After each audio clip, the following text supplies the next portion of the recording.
Hi, this is Lucia with The Art of Love. I'm a dating and relationship expert specializing in helping you get your ex back. And welcome back, No Contact Army. Have you been a good soldier this week?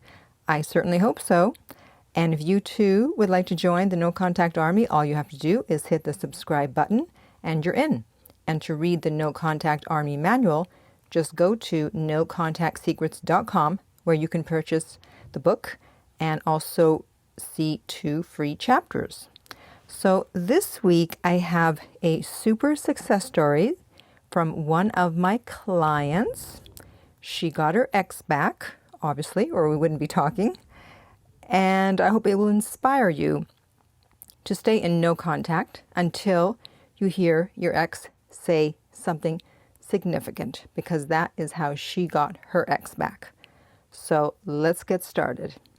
I had coaching with you in June of 2020. I told myself if this was a success story, I would reach out. So here we are. Here's the backstory. We met on a blind date and got along really well. Can you really have a blind date these days? I mean, with all the social media and digital photos you can send, why would you need to go on a blind date? So I don't know. Anyways, we ended up being in a relationship for about 3 years and 9 months. We started to have intense problems starting January of 2020, like miscommunication, disagreements, and pettiness. He decided to break it off because he didn't know what he really wanted. Well, he knew that he didn't want miscommunication, disagreements, and pettiness. That much he knew. That's why he broke it off. We broke up May 17. I begged and pleaded like an idiot for about 2 days, did the whole letter thing. Why does everyone suddenly become Edgar Allan Poe or William Shakespeare and become a writer after a breakup? Okay. I had decided to not contact him anymore. We didn't talk for 1 day, and the next day I wanted to contact his mom to say my thank yous and goodbye. She was busy, so we pushed it to the weekend. He called me later that day, though, when I contacted his mom. I didn't know what he wanted, so I didn't answer. So here she started the ignoring. A few weeks later, I found Lucia's channel. Yay! On day 32 of no contact, he contacted my sister. He wanted to see how I was doing and told her that he missed my family and me. Day 35 of no contact, he called me at 10:17 p.m. I love the way she has the exact time. I ignored. Okay. Day 66, he called and texted me at 11:56 p.m. So notice how he's calling later in the evening. That's when people usually start to miss you and think about you and want to reach out. Now, notice something here, that he called her on day 35, she ignored him, and then he called her on day 66. So he waited 31 days to reach out again. This is where people start to freak out because their ex will contact them, they don't leave a message, or they don't say anything significant, so they don't respond, and they don't hear anything for 30 days, 31 days, and they're like, oh no, Lucia was wrong. I missed my opportunity. I should have responded. Calm down, calm down. As you can see, they reach out again if they're interested. Okay, continuing on. I didn't answer since I was asleep. He texted with, to be honest, I miss you so much you might not care, but I do. I felt like that was the appropriate time to respond since it was significant. I texted him back later that day around the afternoon saying, thanks for showing you care. I hope you're doing good. He didn't respond. Now, pay attention here, okay? Because this is where the big controversy is regarding ignoring your ex until they say something significant. Because some coaches say, no, you got to respond to every single text. And I say, hell no, only respond if it's significant. So she ignored the text before that. He continued to call, okay? Even though she didn't respond to anything, he continued to call. You don't have to respond to everything. If they're interested, they will call and text again. However, even when he did say something significant, he did not respond when she finally responded. Okay? This is why you don't respond to just any old text, because if they're going to ignore you when you respond to their significant text, then what do you think they're going to do if you respond to their insignificant text? You've just told them, I'll respond to anything you throw at me because I'm so desperate to have you back. So even when she waited and did the right thing, he still didn't respond. So don't think that just because your ex is writing back to you and saying something significant that they're going to respond. I've seen this happen. I've seen this happen. So you got to be prepared for it. Don't be shocked. I'm not shocked anymore. Continuing on, I continued with no contact. My cousin passed on October 11th. I decided to post a photo of him on Twitter. I wasn't using social media for 3 months. First time back, and my ex texted me that day asking if I was okay. I didn't respond. Okay. 2 days passed. He texted me again, telling me he heard the bad news about my cousin and he's sorry for my loss, to not hesitate to contact him. I still did not respond. Okay? Hope y'all are paying attention to this.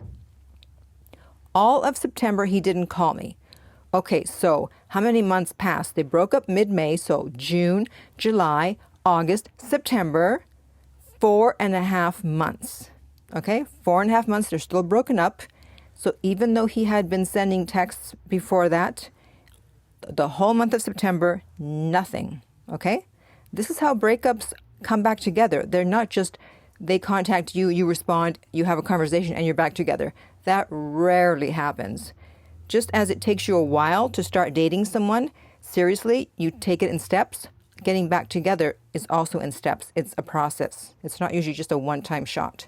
Okay, so when he disappeared for all of September, she says, I started to lose hope. I stopped counting days, and one night I received 7 missed calls. I didn't answer. I love it. Okay. Because he didn't leave a message. What do you want? Again, if he really wanted to say something, he would have left a message. But they're trying to get you to do the work. And I say, no, no, no. You broke up. You leave a message or I don't respond. And that's what you got to do. Okay. A few days later, he called me again. I didn't answer. So after the 7 calls, a few days later, he called again. So we have effort and we have escalation. And then a few days later, my dog passed away. Aw. And I posted a picture of her on my Snapchat. We weren't friends on any social since the breakup, but I did have a few of his family members on there. He ended up calling me at 3 a.m. I responded. Finally, I don't know why you responded at 3 a.m. I wouldn't have, but okay, it worked out anyway. She says, he went crazy. He first asked how I was doing, and I was like, what do you want? He started to go off on me. Okay, I think she means go off on her in a good way. Saying how much he loves me and wants to be with me and marry me. He did most of the talking, and I listened, as well he should do most of the talking. He said he felt alone during January to May, so when they were together, he felt alone. And he wants to fix things. When we started to talk again, within 2 days, he told me he wants to be real and he wants to start over. We would talk for hours, catching up and speaking on everything we did during the summer. He wants no secrets from each other, so we decided to tell each other everything we did, even if it hurt. He was the one initiating the conversations, which I saw was mature of him. We met 2 days later, and from there on out, it's history. We're now together, and I am low-key grateful for the breakup, even though it was really painful to go through. Yes, sometimes, you know what? A good breakup will take things to the next level. Sometimes you have to go backwards in order to go forwards. I stood my ground, and it was easy to not answer since he didn't want me anymore. So she probably has an avoidant attachment style, even though at first she did some begging and pleading, but then she got it together. And she says, tips to those who are listening. I didn't post anything on social media until 3 months after the breakup. So that's not what I say to do, but, you know, if it worked for her, I believe it's just best for 2 months to continue to just post as normal, because otherwise you look like, oh my God, I'm so hurt from this breakup. I can't post on social media. And then if you don't hear anything in 2 months, the 60-day period, then you can block them, or you can stop posting because you want to stop giving them that dopamine hit.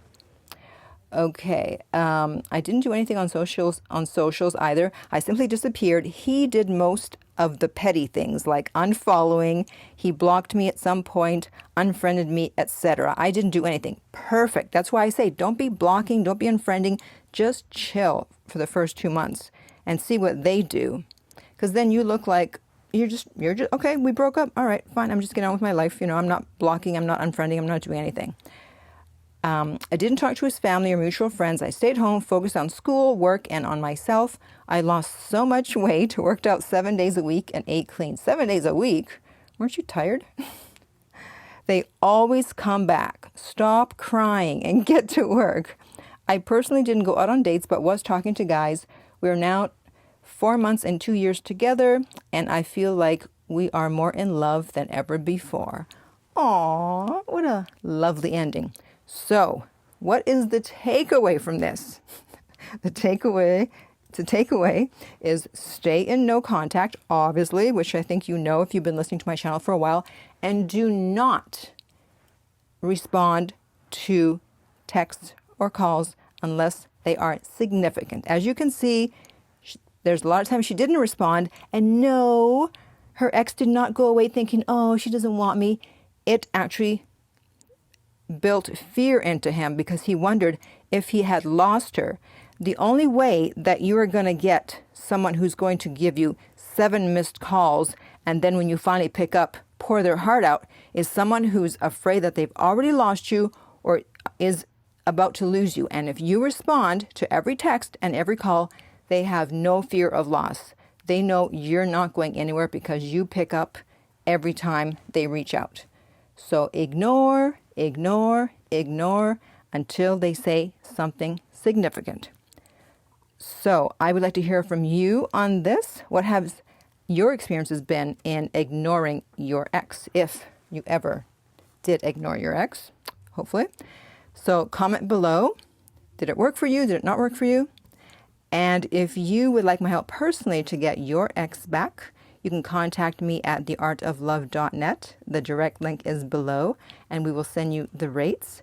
If this video has been helpful, remember to like, subscribe, and share. If you're listening on iTunes, I would appreciate if you would rate and review the podcast. And finally, remember that love inspires, empowers, uplifts, and enlightens.